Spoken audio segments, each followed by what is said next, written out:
It all began on a quiet morning in April 2019 at Mercy General Hospital in Boston. Tamsin Chen, the head nurse supervisor, was going through her regular patient reports when something caught her eye. 3 elderly patients had died unexpectedly in the past week, all during the night shift. While death wasn't unusual in a hospital, something felt off about these cases. All 3 patients had been stable and were due to be discharged soon. Tamsin noticed another strange pattern. Nurse Rebecca Morgan was present during all these deaths. Rebecca was fairly new to the hospital, having joined just 8 months ago. She always volunteered for night shifts and was known for being extremely helpful, often taking on extra work without complaint. Her perfect record and willingness to help had initially impressed everyone, but now Tamsin couldn't shake off an uneasy feeling. As Tamsin dug deeper into the records, her hands started shaking. Over the past 8 months, there had been an unusual spike in deaths during night shifts. 23 patients had died unexpectedly, all under similar circumstances. They were recovering well, then suddenly crashed in the middle of the night. How had no one noticed this before? Tamsin immediately called a meeting with Dr. James Wilson, the hospital's medical director. As she spread the reports across his desk, Dr. Wilson's face grew pale. They pulled up Rebecca's employment history and made a disturbing discovery. She had worked at 3 different hospitals in the past 2 years, each time leaving suddenly for personal reasons. Just then, Tamsin's phone buzzed with a message. Rebecca Morgan had just started her night shift in the ICU, where 5 critically ill but stable patients were under her care. Tamsin and Dr. Wilson looked at each other in horror, knowing they had to act fast, but they also knew they needed solid evidence before making any accusations. What they didn't realize was that this was just the beginning of a case that would shock the entire medical community and change hospital security forever. By the end of that night, 2 more patients would be dead, the FBI would be involved, and the hospital would face its darkest chapter yet. The quiet halls of Mercy General were about to become the center of one of the most chilling medical investigations in recent history. That night changed everything at Mercy General. Dr. Wilson immediately contacted the hospital's security team and the Boston Police Department. Meanwhile, Tamsin was asked to quietly monitor Rebecca's every move. The tension in the hospital was unbearable. They had to protect their patients without tipping Rebecca off. Detective Michael Torres arrived at midnight, posing as a hospital administrator, doing a routine check. As he watched Rebecca through the security cameras, she appeared perfectly normal, even caring. She checked on patients regularly, filled out charts carefully, and even brought coffee for other staff members. But at 2:15 a.m., everything went wrong. The monitors in room 304 suddenly started beeping. Mr. Anderson, a 65-year-old recovery patient, was crashing. The emergency team rushed in, but it was too late. Mr. Anderson was gone. What bothered Detective Torres wasn't just the death, it was Rebecca's reaction. While other nurses were visibly upset, she remained unusually calm, almost distant. She filled out the death report with steady hands and immediately moved on to her next patient. The next morning, the police quietly secured Mr. Anderson's body before it could be sent to the funeral home. The autopsy results came back 3 days later, and they were shocking. Traces of potassium chloride were found in his system, a drug that, in high doses, could cause cardiac arrest and leave almost no traces. It was the perfect poison for a killer who knew their way around a hospital. But the most disturbing discovery came when Detective Torres dug into Rebecca's past. Her nursing license was real, but her background was full of holes. The references from her previous hospitals didn't match up. When Torres contacted her former workplace in Chicago, he learned that 3 similar deaths had occurred during her short time there. The same pattern appeared in Denver and Seattle. As Torres built his case, Tamsin made another chilling discovery. Rebecca had recently requested to transfer to the pediatric ward. The request was sitting on Dr. Wilson's desk, waiting for approval. The thought of her working with children sent shivers down Tamsin's spine. They needed to act fast, but they also needed solid proof. One wrong move, and Rebecca might disappear again, only to continue her crimes somewhere else. Little did they know, Rebecca had already sensed something was wrong. She had noticed the extra security cameras, the watchful eyes, and the whispers that stopped when she entered a room. And she was making plans of her own, plans that would force the investigation team to make their move sooner than they had intended. As Detective Torres and his team worked around the clock, the pieces of Rebecca Morgan's real story started coming together. Her birth name wasn't even Rebecca Morgan. It was Linda Peters. She had grown up in a small town in Minnesota, where former neighbors remembered her as a quiet child who was obsessed with medical shows and often treated her dolls like hospital patients. The real shock came when they found newspaper clippings from her teenage years. At 17, Linda had worked as a candy striper at her local hospital. During her time there, several elderly patients reported feeling sick after she brought them water. Though no one died, the hospital quietly asked her to leave. They didn't want to believe a teenager could deliberately harm patients, so they kept it quiet. A decision that would haunt them years later. Linda disappeared after high school, only to resurface 5 years later with a new name and a nursing degree. She had crafted her new identity carefully, using stolen credentials and fake references. Each time suspicions arose at a hospital, she would vanish, change her name, and start fresh somewhere else. The pattern was clear now, but proving it was another matter. Meanwhile, at Mercy General, Tamsin noticed something troubling. Rebecca had started spending time in the hospital's medicine storage room, claiming she was organizing supplies. But after each of her organizing sessions, the inventory numbers for certain medications didn't add up. Small amounts of drugs were missing, not enough to raise immediate alarms, but concerning nonetheless. The investigation team also discovered Rebecca's private journal in her locker, hidden inside a medical textbook. The entries were disturbing. She wrote about feeling powerful when patients needed her, about the rush she got from helping them find peace. She described herself as an angel of mercy, believing she was doing her patients a favor by ending their suffering, even though most of them were recovering and would have lived. But the most worrying discovery was her latest entry. She wrote about feeling watched and that it might be time to finish things at Mercy General before moving on. She had already applied to 3 other hospitals under a new name, Emily Watson.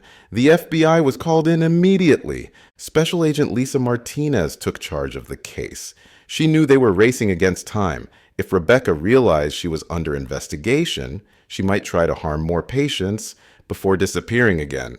Or worse, she might target the hospital staff who had discovered her secret.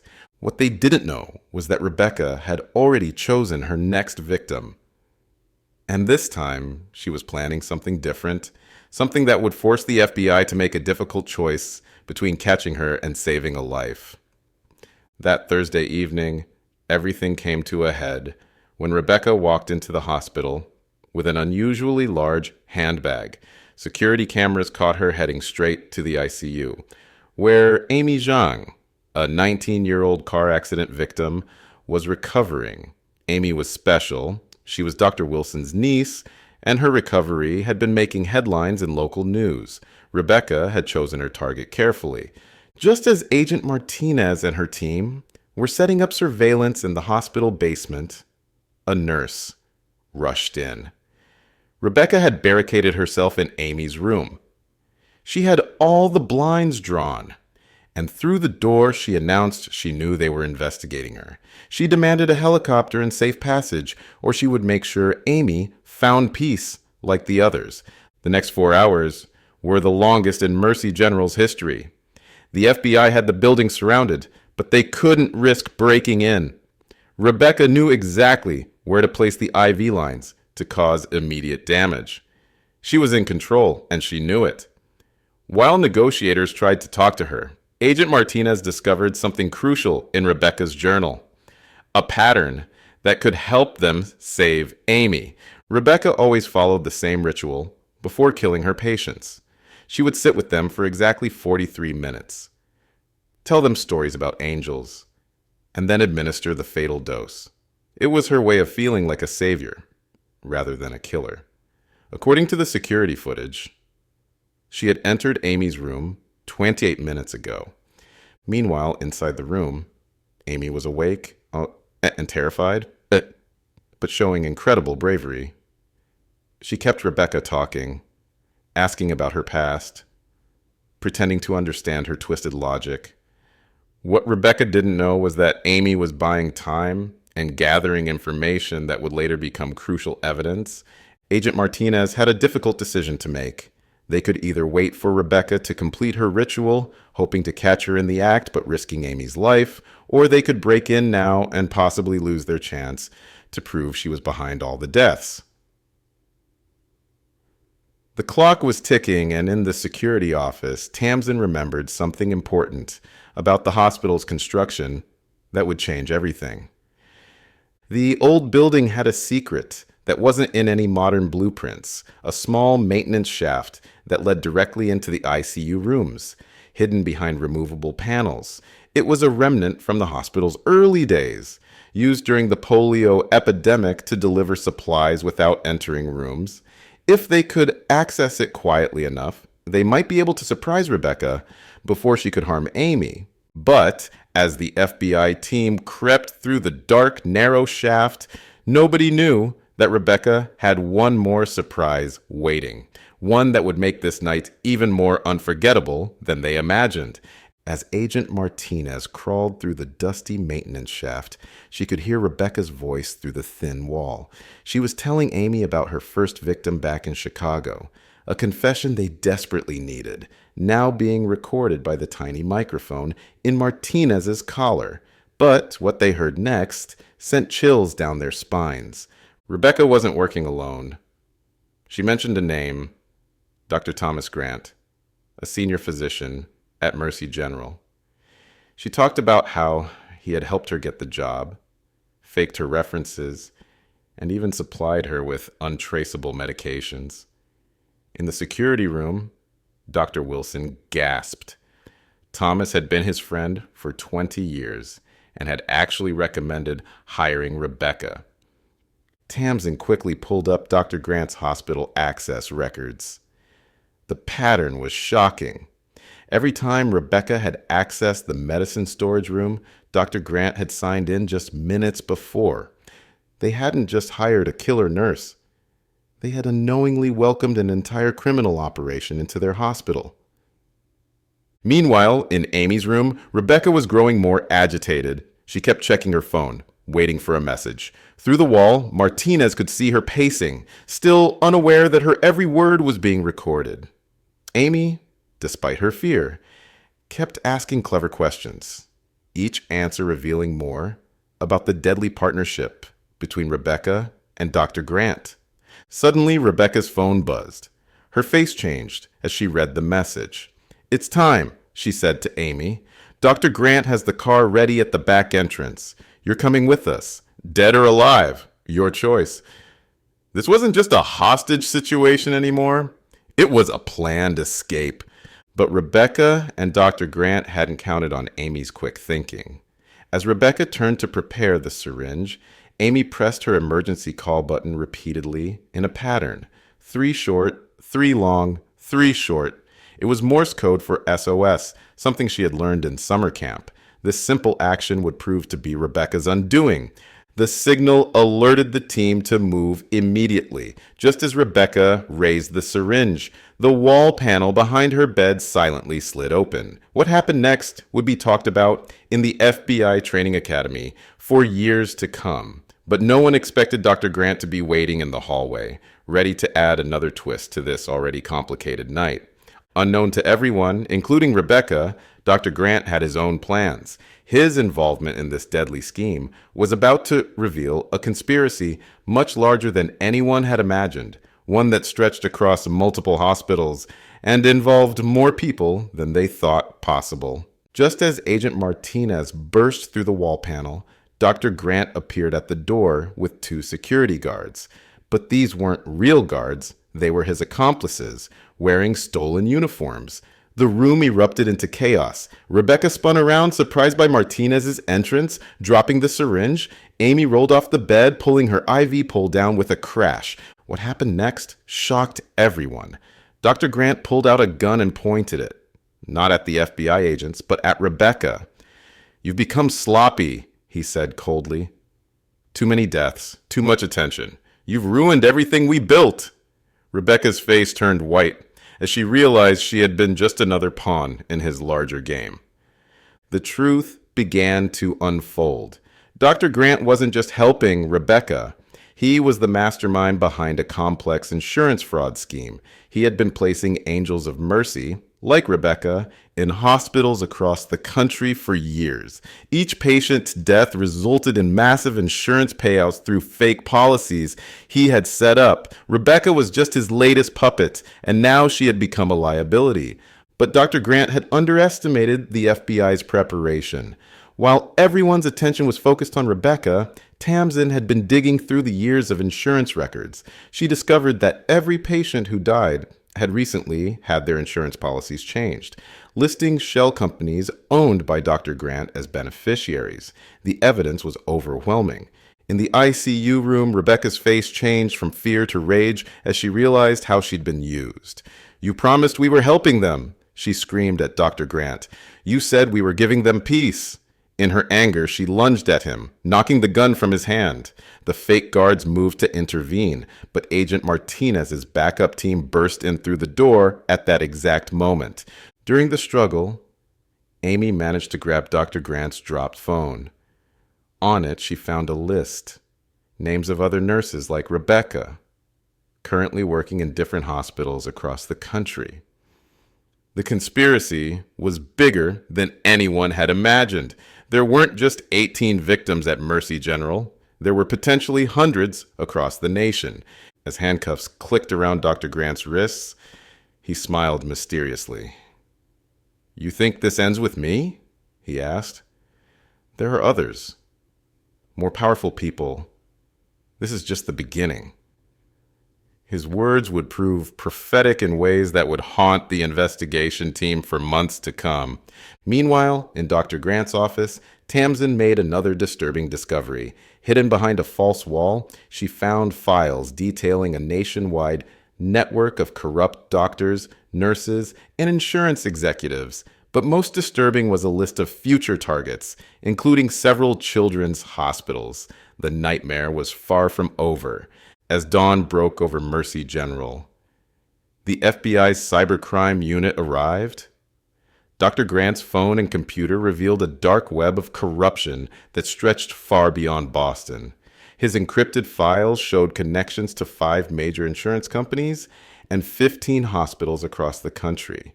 Each location had its own Rebecca, nurses carefully chosen for their troubled past and vulnerability to manipulation.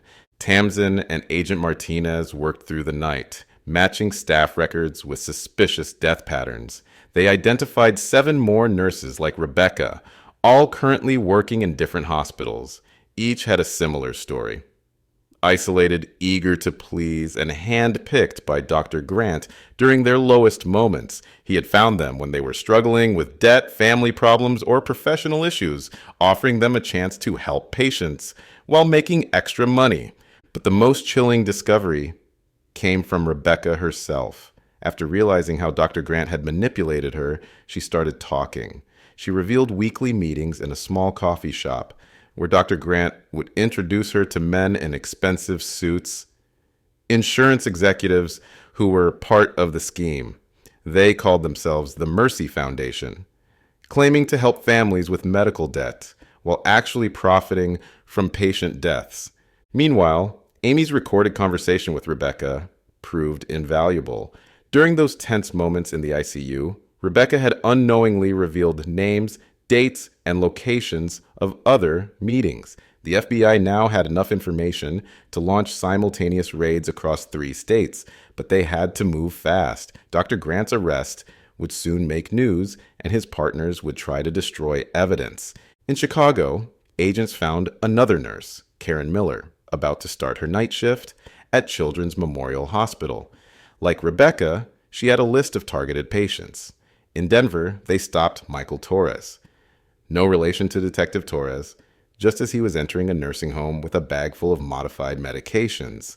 Each arrest revealed new layers of the conspiracy, but the biggest shock came when they discovered a connection to someone inside the FBI itself. Hidden in Dr. Grant's files was evidence that an FBI administrator had been helping cover up suspicious death investigations in exchange for payments to an offshore account. This revelation meant they couldn't trust their own chain of command. Agent Martinez realized they needed to keep their next moves completely off the books. Tamsin's role became crucial. As a civilian, she could access hospital records without raising internal FBI suspicions. She noticed a pattern in the insurance claims. All the policies were modified exactly 7 days before each death. Somewhere, someone was still actively planning more murders. As Thursday turned to Friday, Agent Martinez received an anonymous text. "Tomorrow, St. Luke's Children's Ward. Stop them." The race was on to prevent another tragedy, but with corrupt officials possibly watching their every move. How could they intervene without tipping off the conspirators? Friday morning brought new challenges. Agent Martinez couldn't trust her own team, so she assembled a small group of trusted individuals: Tamsin, Detective Torres, Amy, now recovered and determined to help, and 2 FBI agents she had known since training days. They gathered in Tamsin's small apartment away from official channels to plan their move on St. Luke's Children's Ward. The anonymous text had come from a nurse named Jenny Parker at St. Luke's. She had noticed suspicious changes in patient care plans and tried reporting it through official channels, but her concerns were mysteriously buried. Now 3 children were scheduled for transfer to the Special Care Unit, a pattern that matched Dr. Grant's previous operations. Amy suggested a bold plan. Having been a patient herself, she understood hospital dynamics. She would pose as a volunteer, wearing a wig to disguise herself, while Tamsin would enter as a visiting nurse supervisor, conducting a routine inspection. Detective Torres and the FBI agents would pose as maintenance workers, giving them access to restricted areas. What they discovered at St. Luke's was worse than they imagined. The Special Care Unit wasn't even a real hospital department. It was a cover for moving vulnerable patients to an isolated wing where they would be taken care of. Records showed that 5 children had already disappeared from this unit in the past month, their deaths explained away as natural complications. But just as the team was gathering evidence, they noticed something odd. The hospital's security cameras were rotating in an unusual pattern, following their movements. Someone was watching them.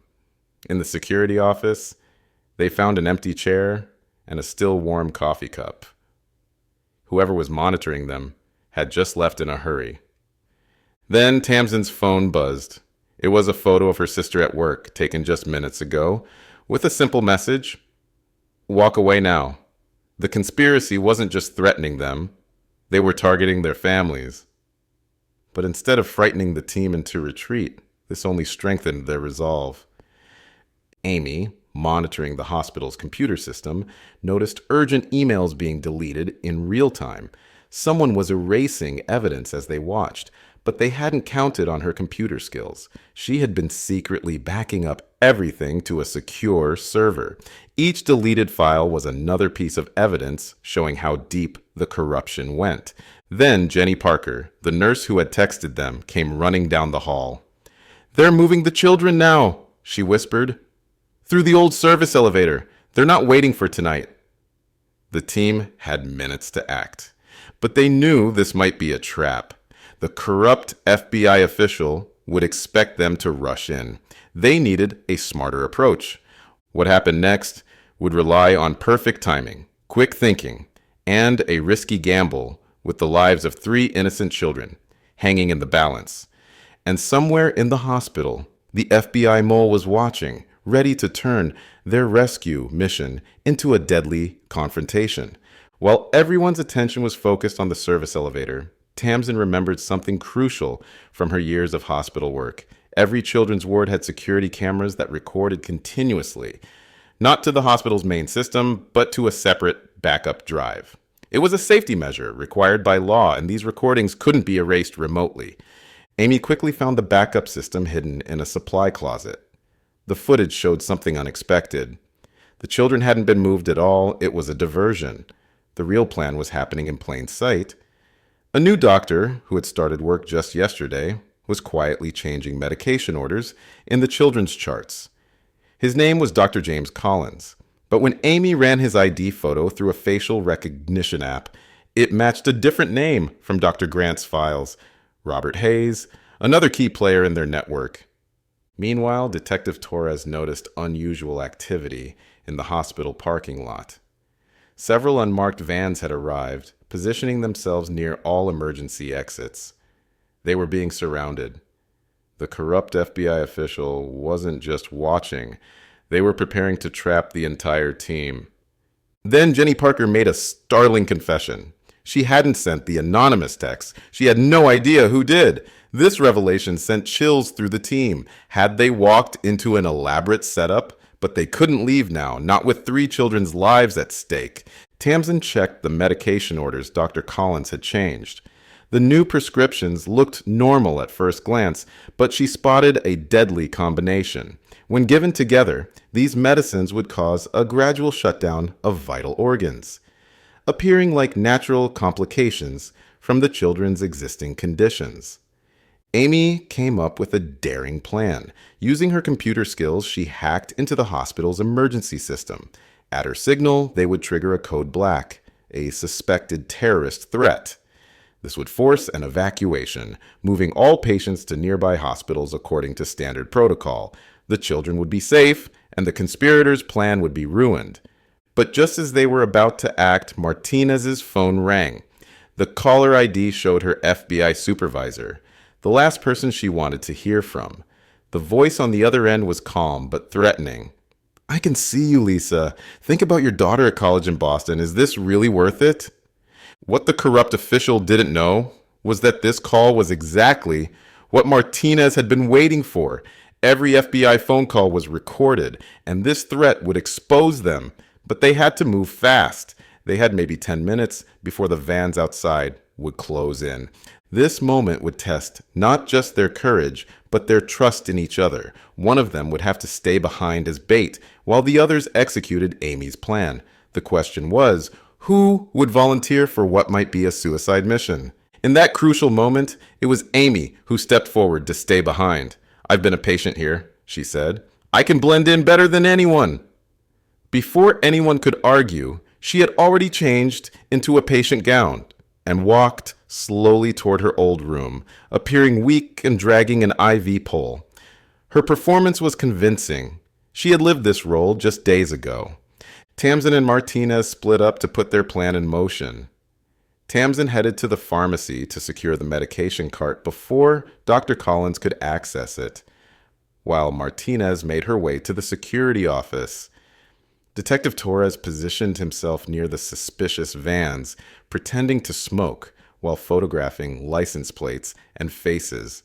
At exactly 3:47 p.m., Amy triggered the code black alert. Alarms blared throughout the hospital. The reaction was instant. Staff began following evacuation protocols, moving patients toward exits.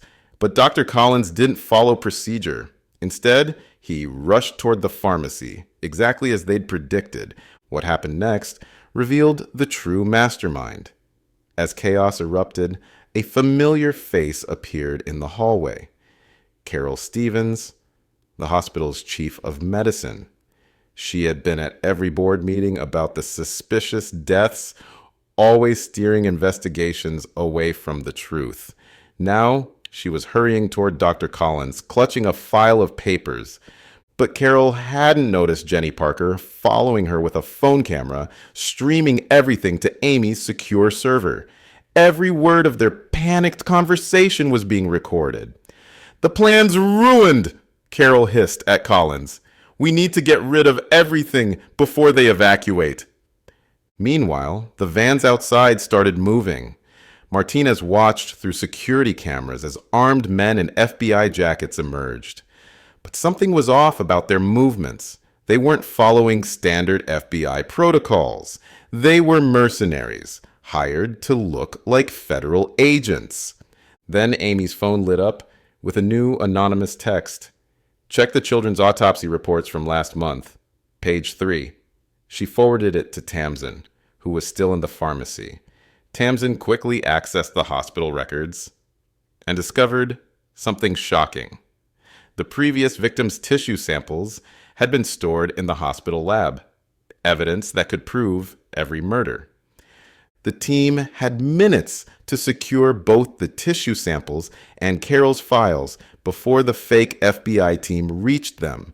But the hospital was now in complete chaos, with hundreds of people rushing toward exits. In the confusion, Carol and Collins slipped away toward the laboratory on the 3rd floor. What no one noticed was a small red light blinking in the ceiling vent above them. Someone else was watching. Someone who had been monitoring everything from inside the hospital's mechanical system. The anonymous tipster was closer than anyone had realized, and their identity was about to change everything. As Carol and Collins raced toward the laboratory, a hospital maintenance worker stepped out from behind a supply cabinet. It was Frank Martinez, Agent Martinez's father, who had worked at St. Luke's for 30 years. He was the anonymous tipster, using his knowledge of the building's maintenance tunnels to monitor the conspiracy. For months, he had watched, gathered evidence, and waited for the right moment to expose everything. "I've been watching you, Carol," Frank said, blocking their path. "Every late-night meeting, every changed record, every accidental death."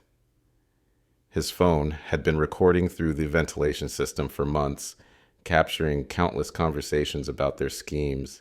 He had reached out to his daughter only when he had enough evidence to bring down the entire network. Meanwhile, Amy noticed something crucial on the security feeds. The fake FBI team wasn't just there for show. They were placing something in the hospital basement. The screen showed them carrying suspicious packages. She zoomed in and her heart stopped. They were explosive devices. The conspirators weren't just planning to destroy evidence, they were going to demolish the entire building.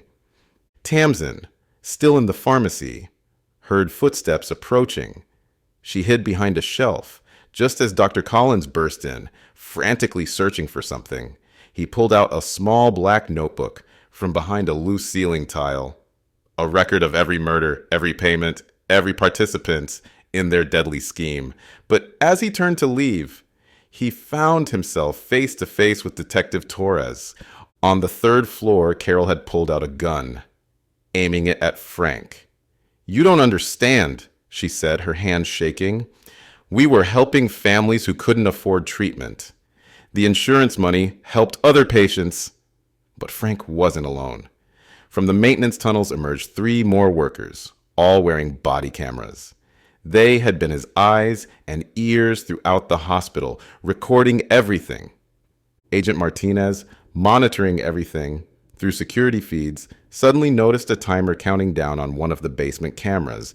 They had less than 15 minutes before the explosives would detonate. The evacuation wasn't complete. There were still patients on the upper floors.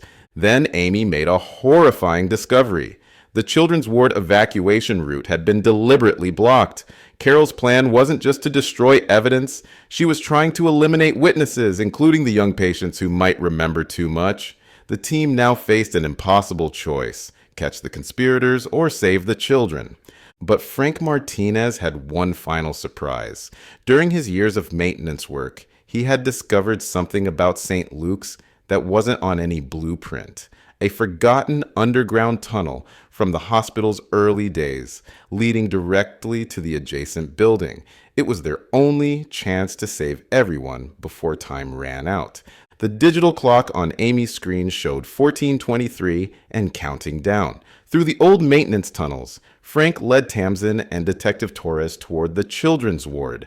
The tunnels were narrow and dark, lit only by their phone flashlights, with pipes dripping water onto their shoulders. Every second felt like an hour as they raced through the maze-like passages. Meanwhile, up in the children's ward, Dr. Collins had managed to slip away from custody during the chaos. He was now frantically shredding documents while Carol directed her fake FBI team to secure the building's exits. What they didn't know was that Amy, still pretending to be a patient, was secretly copying every file Collins threw into the shredder, using a tiny camera hidden in her IV pole. Agent Martinez coordinated with real FBI backup teams, but they were stuck in traffic. Someone had mysteriously caused accidents on all major roads leading to the hospital. Carol had thought of everything. The closest help was at least 25 minutes away, and they had less than 14 minutes before detonation. Through the security cameras, they watched in horror as Carol's team started welding the fire escape doors shut. Their message was clear. No one would be leaving the building's upper floors. But they had underestimated the determination of Jenny Parker, who was quietly gathering nurses and staff to fight back using whatever they could find: surgical tools, fire extinguishers, and hospital equipment. In the basement, Frank led the team to a heavy iron door covered in rust. This tunnel was used during the 1918 flu pandemic, he explained, his hands shaking as he turned the ancient key. It leads to the old nursing school next door. But when the door finally creaked open, they found the tunnel partially collapsed. They would have to dig through decades of debris to create a path. Time was running out. Tamsin's phone showed 8:47 remaining. They could hear the children crying above them through the ventilation shafts.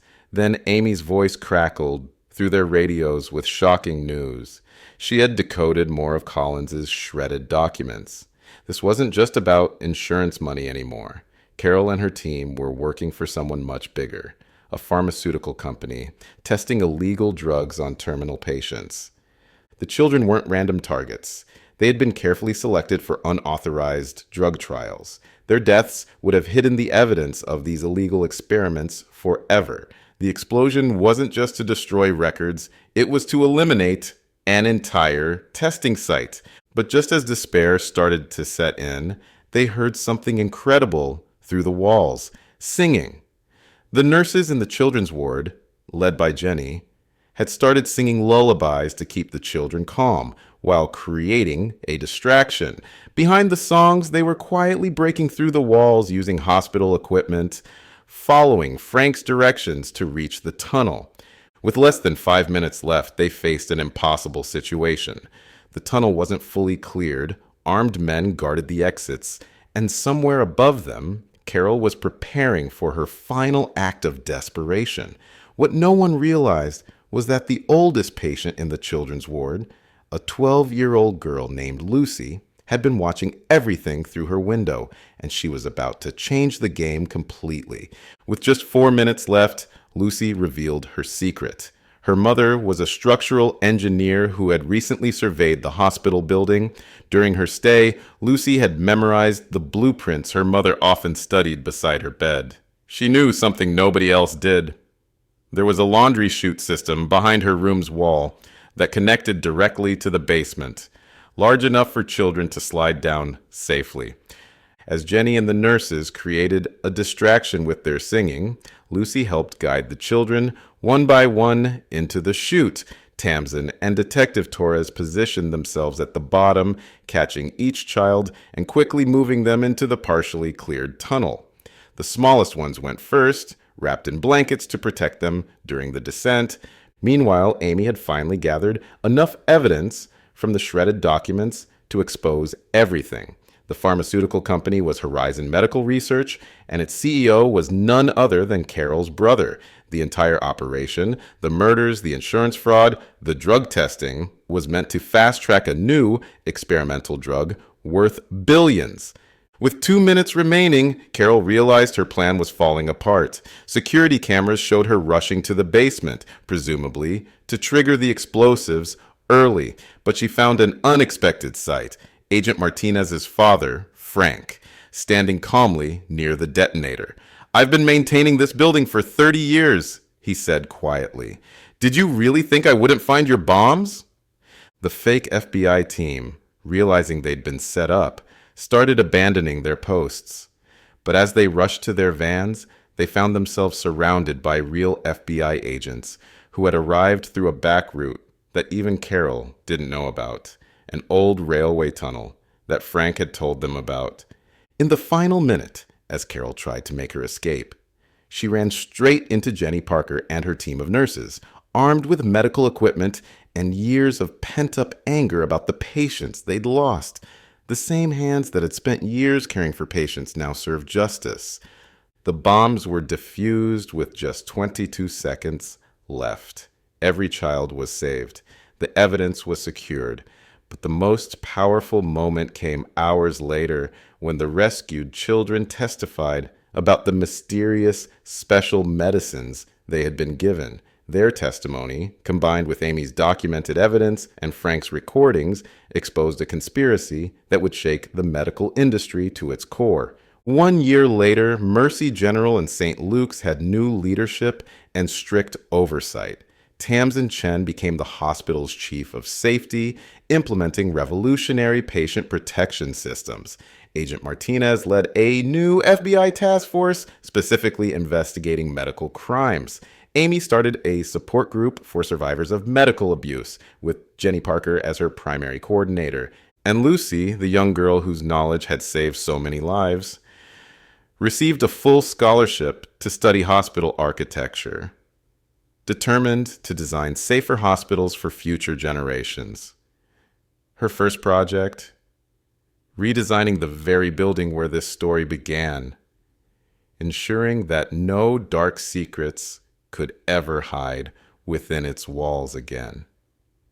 The case of the nurse-turned-serial killer had exposed something far darker than anyone imagined, but it also showed how ordinary people, a maintenance worker, a student, a nurse supervisor, and a brave young patient could work together to fight evil and protect the innocent.